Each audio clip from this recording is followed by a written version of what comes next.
உங்க உடலால உங்க சொல்லால நீங்க நேர்மையா சம்பாதிச்ச பொருளால, அதான் நான் சொல்றேன், சம்பாதிச்ச பொருளால இந்த 3 ஆளையும் மற்றவங்களுக்கு உதவி செய்யுங்க. அதான் உயிரிழக்கம். பிரபஞ்சத்தில் மயக்கம். நான் சொன்னல, வீட்டுக்கு போங்க, தொலைக்காட்சி ஓடுனா பார்க்காதீங்க. அது பாட்டு பாடினா உங்க காது கேட்க கூடாது.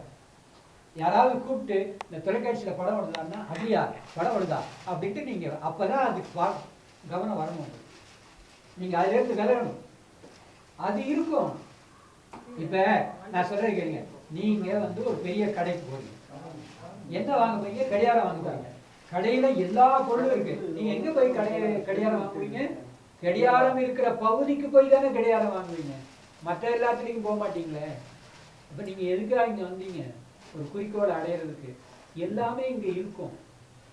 ஆனால் நீங்க எங்க அடையணுமோ அங்கதானே நீங்க போகணும். அதான் பிரபஞ்சத்தில் மயக்கம் கூடாது. மயக்கம் இல்லாமல் இருக்கணும்னா முதல்ல அதுல இருந்து வெறுப்பு வரணும்.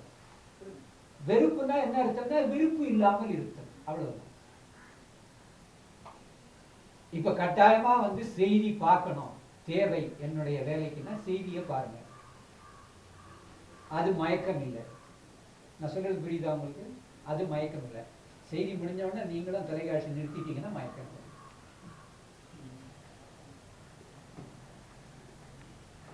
பயிற்சி தான் காரணம். பயிற்சி கடுமை.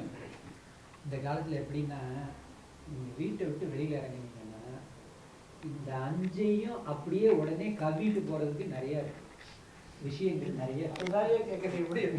இந்த 5ஐயும் கவி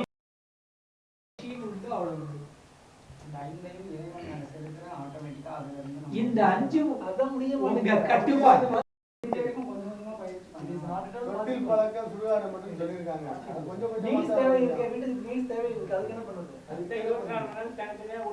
சரி, இப்ப